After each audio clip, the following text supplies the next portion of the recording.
So I think you all got a copy of the 5 when you came in. Do you have a copy of the 5 mindfulness trainings, the little trifold thing? Okay. I need a reader for number 2. Drew, would you do that? Thank you. And I also need a reader for number 5. Anybody want to read number 5? Thank you. Okay. So there's I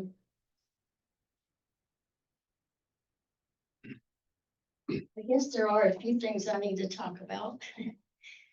These 5 mindfulness trainings came about because Thich Nhat Hanh wanted to make the Buddha's 5 precepts more accessible to us, more in kind of like something that we would be able to understand and read.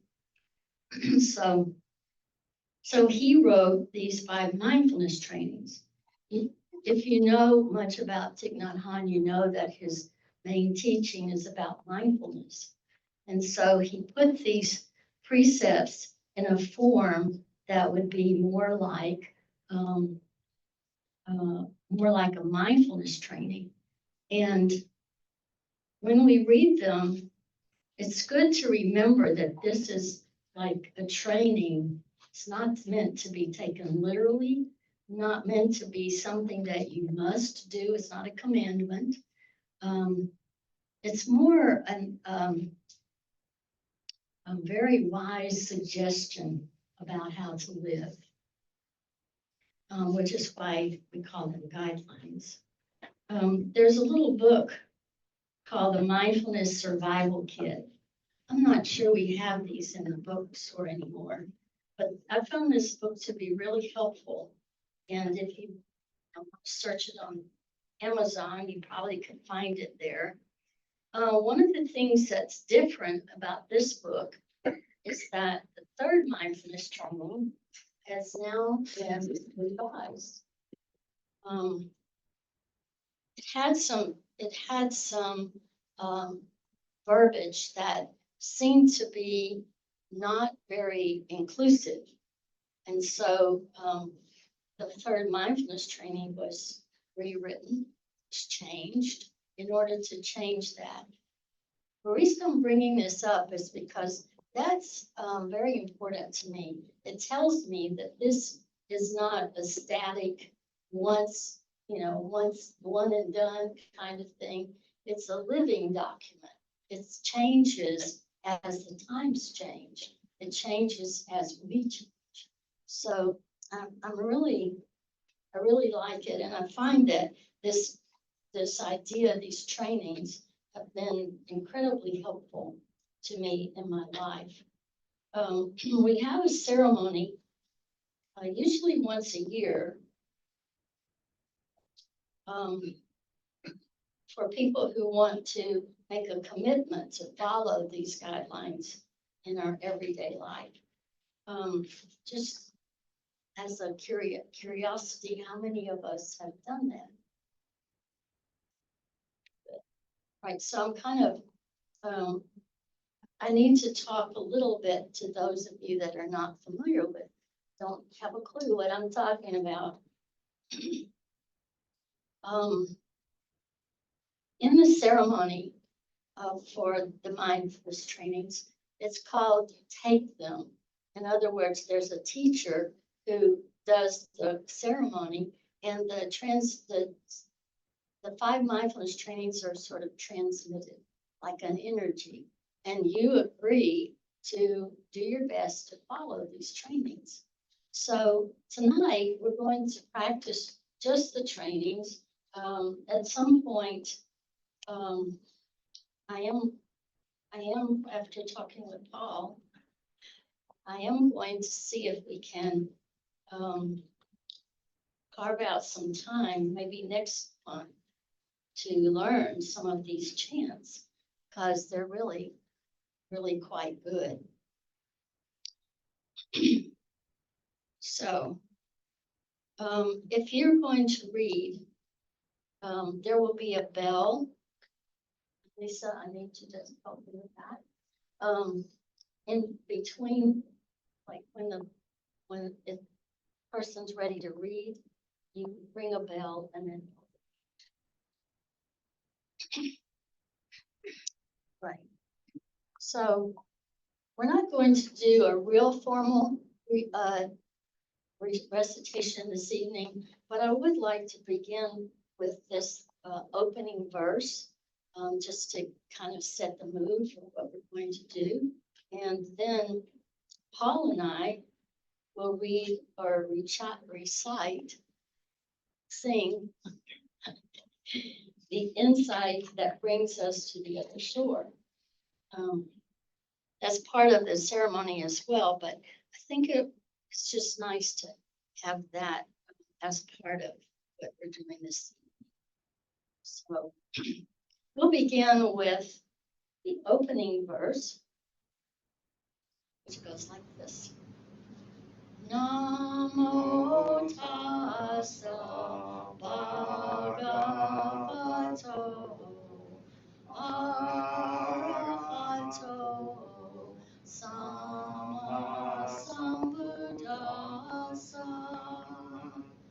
Namo tassa bhagavato arahato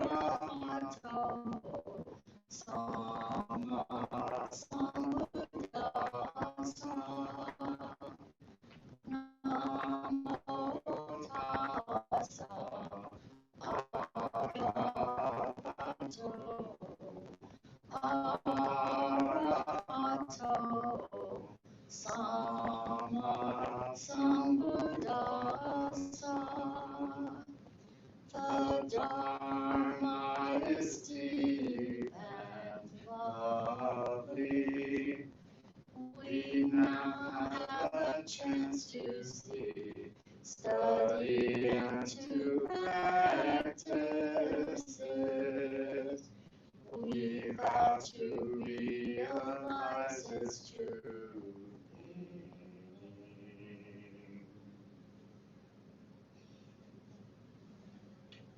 So that's the preparation for the recitation we'll do tonight, beginning with the insight.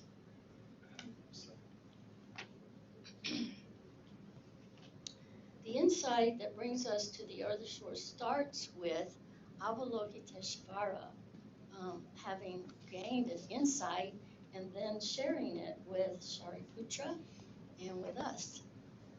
This is another thing that Thich Nhat Hanh has kind of retranslated so that it makes more sense. But when you hear it, you may think, well, we need to spend some time trying to understand it. But we will do that next month. I need to get this up here where I can see it.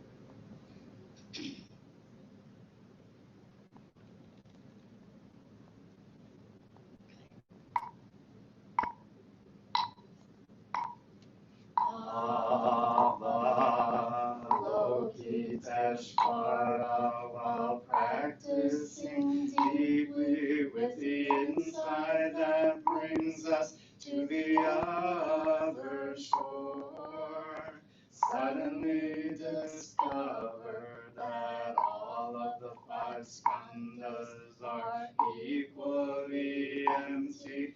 And with this realization, he overcame all ill beings.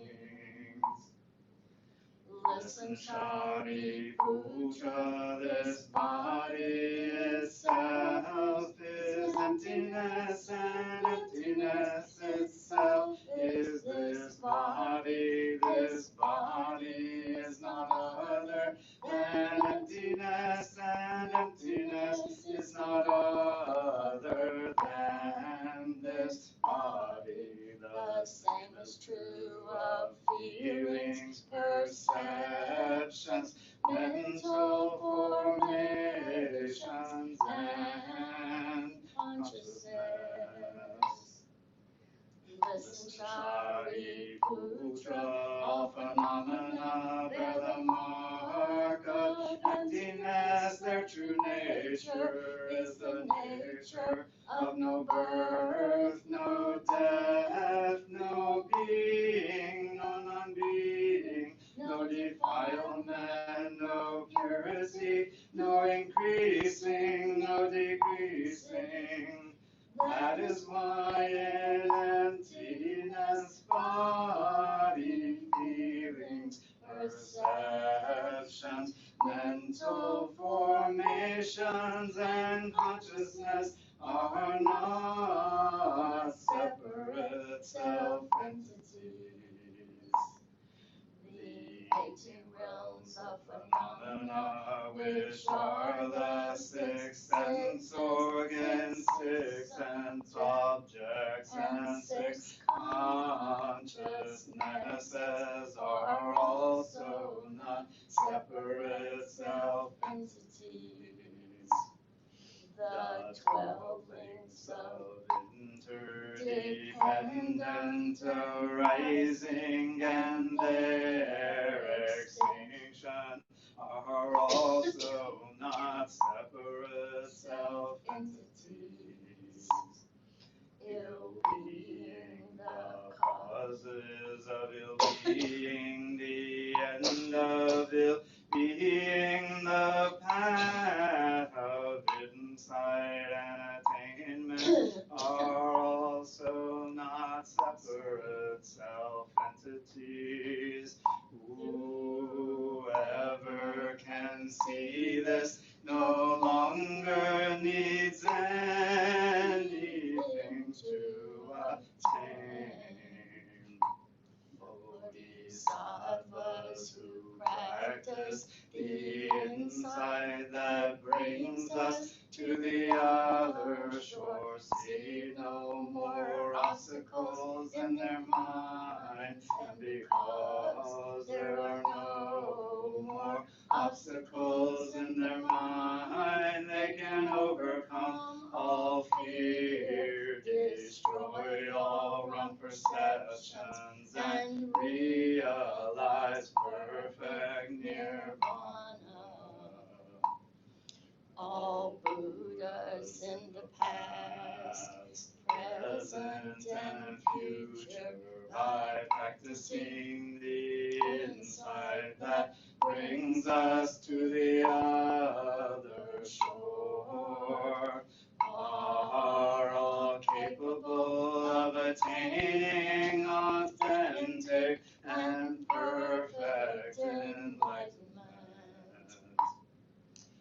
Therefore, Shariputra, it should be known that the insight that brings us to the other shore is a great mantra, the most illuminating mantra, the highest mantra, a mantra beyond compare, the true wisdom that has the power to put an end to all kinds of suffering. Therefore, let us proclaim a mantra to praise the insight that brings us to the other shore. Gate, gate, paragate, parasangate, bodhisattva. Gate, paragate, parasangate, bodhisattva. Gate, paragate, parasangate, bodhisattva.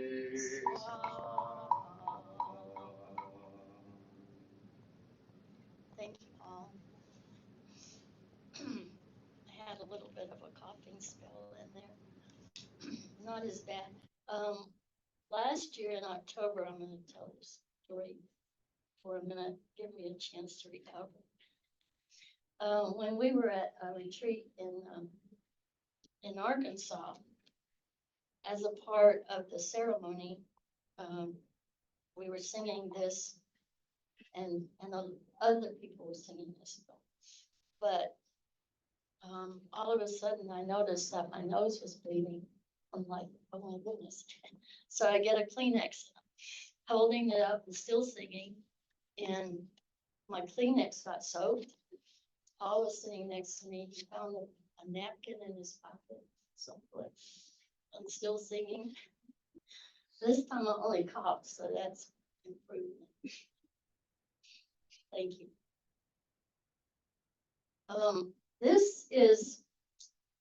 It is a challenge to sing, but it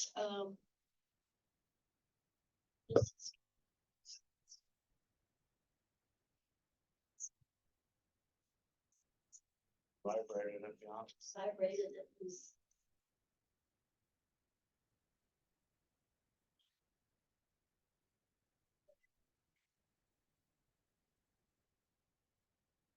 Right. So with that to do, then we're ready to recite the trainings. If you'll look at, you want to put them on the screen?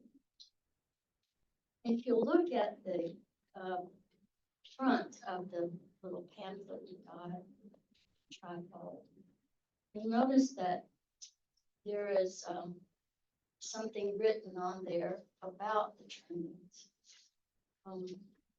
What are these?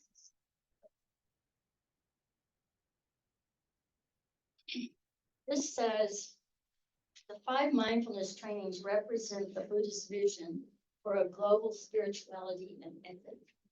They are a concrete expression of the Buddhist teachings on the 4 Noble Truths and the Noble Eightfold Path, the path of right understanding and true love, leading to healing, transformation, and happiness for ourselves and for the world. To practice the 5 mindfulness trainings is to cultivate the insight of interbeing, or right view, which can remove all discrimination, intolerance, anger, fear, and despair. If we live according to the 5 mindfulness trainings, we're already on the path of a bodhisattva. Knowing we are on that path, we're not lost in confusion about our life in the present or about fears. So you can see in that statement that they're directly tied to the Buddha's 5, the Noble Truths, 4 Noble Truths. And you'll see that as we read them, and then later as we have an opportunity to talk about them. So it's a pretty big promise to say that they're a concrete expression of the 4 Noble Truths and the Eightfold Path, and that following these and having an understanding can lead to healing, transformation, and happiness. So actually, I have experienced that in my own life. I've noticed that, and sometimes it's just in a situation, I'm not thinking about the 5 mindfulness trainings, but I notice that I respond in a way that's very much in alignment with these trainings. So just reading them periodically has a way of transforming your thinking, which is usually a good thing. So as we read them, we're going to read them straight through, and then afterward we'll have time for discussion and talking. Before you read, you will have a bell, and at the end of the reading, I will say something like, have you made an effort to study, observe, and practice it during the last month? And that's directed to those of you who have taken the transmission of the ceremony. And just a kind of a little reminder to look back at what's happened in the past month and see if you've been able to actually practice and realize the benefits of the mindfulness trainings. So let's hear the first mindfulness training, Reverence for Life.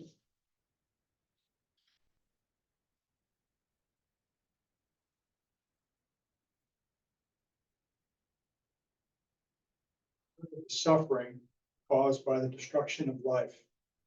I am committed to cultivating the insight of interbeing and compassion and learning ways to protect the lives of people, animals, plants, and minerals. I am determined not to kill, not to let others kill, but not to support any act of killing in the world, in my thinking, or in my way of life.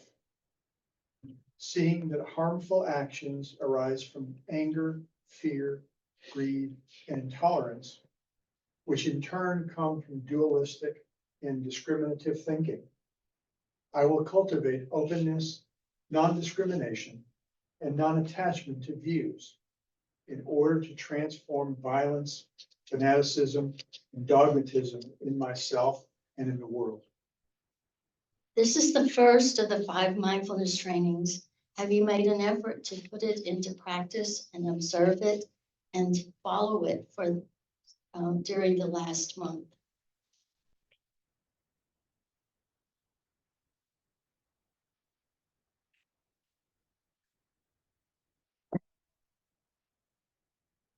Second mindfulness training, true love. Sorry, true happiness. True happiness. Aware of the suffering caused by exploitation, social injustice, stealing, and oppression, I am committed to practicing generosity in my thinking, speaking, and acting. I am determined not to steal and not to possess anything that should belong to others. And I will share my time, energy, and material resources with those who are in need. I will practice looking deeply to see that the happiness and suffering of others are not separate from my own happiness and suffering. That true happiness is not possible without understanding and compassion, and that running after wealth, fame, power, and sensual pleasures can bring much suffering and despair. I am aware that happiness depends on my mental attitude and not on external conditions, and that I can live happily in the present moment simply by remembering that I already have more than enough conditions to be happy. I am committed to practicing right livelihood so that I can help reduce the suffering of living beings on Earth and stop contributing to climate change. This is the second of the 5 mindfulness trainings. Have you made an effort to study, observe, and practice it during the last month?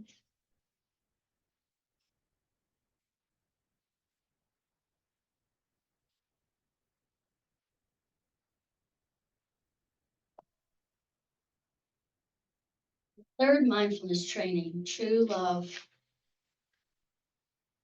True love, aware of the suffering caused by sexual misconduct.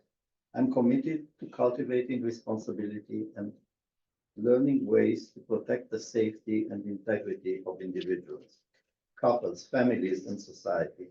Knowing that sexual desire is not love and that sexual activity motivated by craving always harms myself as well as others, I'm determined not to engage in sexual relations without mutual consent, true love, and a deep long-term commitment.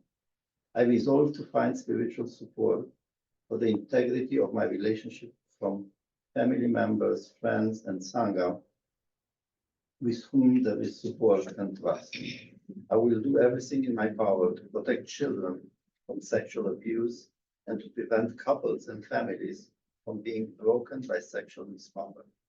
Seeing that body and mind are interrelated, I am committed to learn appropriate ways to take care of my sexual energy and to cultivate the 4 basic elements of true love: loving kindness, compassion, joy, and inclusiveness for the greater happiness of myself and others. Recognizing the diversity of human experience, I'm committed not to discriminate against any form of gender identity or sexual orientation. Practicing true love, we know that we will continue beautifully into the future. This is the third of the 5 mindfulness trainings. Have you made an effort to study, observe, and practice it during the last month?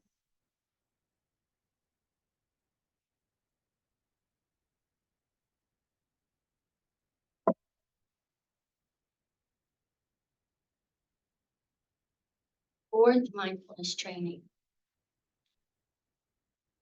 Loving speech and deep listening.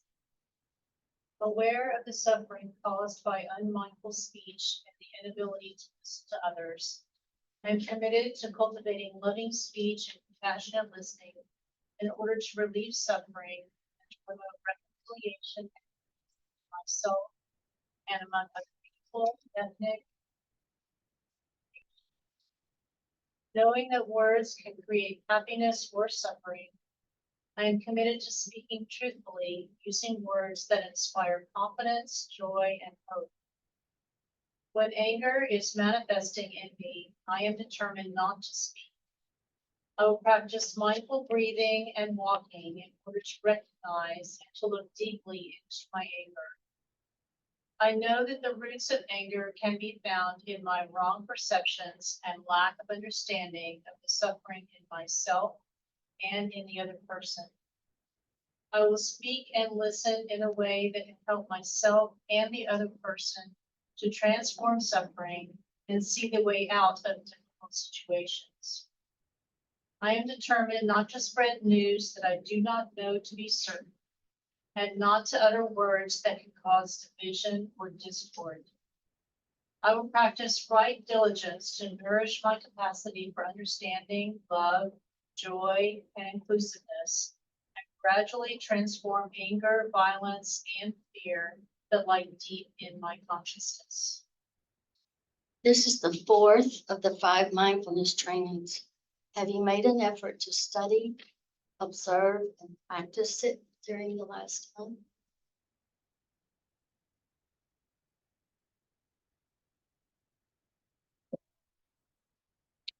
Fifth mindfulness training, nourishment and healing. Aware of the suffering caused by unmindful consumption, I am committed to cultivating good health, both physical and mental, for myself, my family, and my society by practicing mindful eating, drinking, and consuming.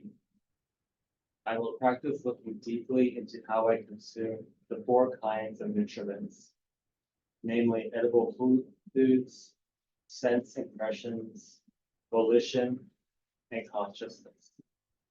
I am determined not to gamble or to use alcohol, drugs, or any other products which contain toxins, such as websites, electronic games, TV programs, films, magazines, books, and conversations.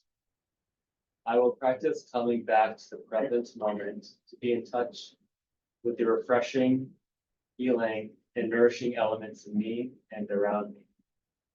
Not letting regrets and sorrow drag me back into the past, nor letting anxieties, fear, or craving pull me out of the present moment. I am determined not to cover up loneliness, anxiety, or other suffering by losing myself in consumption. I will contemplate, interbeing, and consume in a way that preserves peace, joy, and well-being in my body and consciousness, and in the collective body and consciousness of my family, my society, and the earth. This is the 5th of the 5 mindfulness trainings. Have you made an effort to study, observe, and practice it during the last month?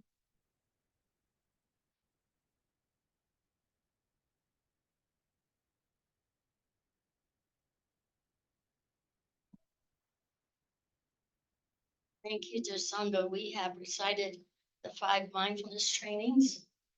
And now we will have an opportunity to maybe do a little studying and sharing to see in what ways these are integral to your life. Are they helpful?